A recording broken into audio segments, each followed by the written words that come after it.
Materi paralegal gugatan sederhana wan prestasi. Dalam materi ini ada 3 yang harus diketahui, yaitu dasar-dasar hukum perdata, dasar-dasar hukum wan prestasi, dan dasar-dasar gugatan sederhana. Yang pertama dari sumber hukumnya terdapat dalam Kitab Undang-Undang Hukum Perdata, lalu Peraturan Mahkamah Agung RI Nomor 2 Tahun 2015 tentang tata cara penyelesaian gugatan sederhana, sebagaimana diubah oleh Peraturan Mahkamah Agung RI Nomor 4 Tahun 2019. Dalam dasar-dasar hukum perdata ialah bahwa menurut Profesor Subekti dalam bukunya Pokok-pokok Hukum Perdata dalam arti yang luas meliputi semua hukum pokok yang mengatur kepentingan perseorangan. Sedangkan menurut Profesor Dr. Nyai Sudewi dalam bukunya Hukum Perdata, hukum perdata adalah hukum yang mengatur kepentingan antar warga negara perseorangan yang satu dengan warga perseorangan yang lainnya. Nah, terkait sistematikanya, hukum perdata itu terbagi dalam menjadi 4: hukum tentang diri sendiri atau hukum perorangan, hukum keluarga, hukum kekayaan, dan hukum waris. Hukum perorangan itu memuat tentang peraturan tentang manusia sebagai subjek hukum, peraturan perihal percakapan untuk memiliki hak dan untuk bertindak sendiri melaksanakan hak-haknya itu, serta hal yang mempengaruhi kecakapan. Sedangkan hukum keluarga merupakan keseluruhan norma hukum yang mengatur hubungan hukum bersumber pada pertalian keluarga, misalnya perkawinan, kekuasaan orang tua, perwalian, dan pengampunan. Sedangkan hukum kekayaan merupakan keseluruhan norma hukum yang mengatur antara subjek hukum dan harta kekayaannya, atau mengatur mengenai hak dan kewajiban yang dapat dinilai dengan uang. Sedangkan hukum waris merupakan keseluruhan norma hukum yang mengatur peralihan hak dan kewajiban di bidang hukum kekayaan dari si pewaris kepada sekalian ahli warisnya beserta akibat-akibatnya.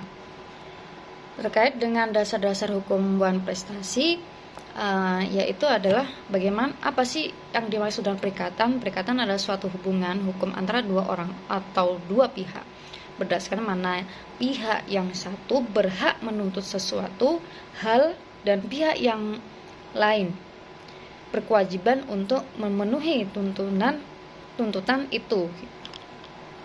Apabila di masing-masing pihak hanya ada 1 orang, sedangkan sesuatu yang dapat dituntut hanya berupa 1 hal dan penuntutan ini dapat dilakukan seketika, maka perikatan ini merupakan bentuk yang paling sederhana dan dinamakan perikatan bersahaja atau perikatan murni. Nah, selain dari perikatan sederhana itu, bentuk yang paling sederhana, hukum perdata mengenal berbagai macam perikatan yang lebih rumit, yaitu ada perikatan bersyarat, perikatan dengan ketetapan waktu, perikatan mana suka atau alternatif, perikatan tanggung-menanggung atau solider, perikatan yang dapat dibagi dan yang tak dapat dibagi, perikatan dengan ancaman hukum. Lalu terkait dengan dasar-dasar gugatan sederhana merupakan gugatan perdata dengan nilai gugatan material paling banyak ialah 500 juta rupiah yang diselesaikan dengan tata cara dan pembuktian yang sederhana.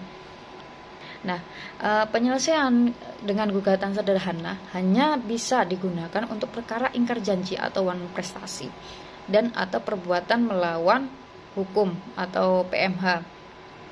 Penyelesaian dengan gugatan sederhana tidak dapat digunakan untuk perkara yang penyelesaian sengketa dilakukan melalui pengadilan khusus atau sengketa hak atas tanah. Maka perkara ingkar janji atau wan prestasi itu merupakan perkara yang timbul akibat tidak dipenuhinya sebuah perjanjian, baik secara tertulis ataupun tidak tertulis. Misalkan A dan B melakukan jual beli terhadap suatu barang. Dalam perjalanannya A telah menyerahkan sejumlah uang, namun si B belum memberikan barang yang dijanjikan untuk diserahkan. Nah, siapa yang bisa mengajukan gugatan sederhana?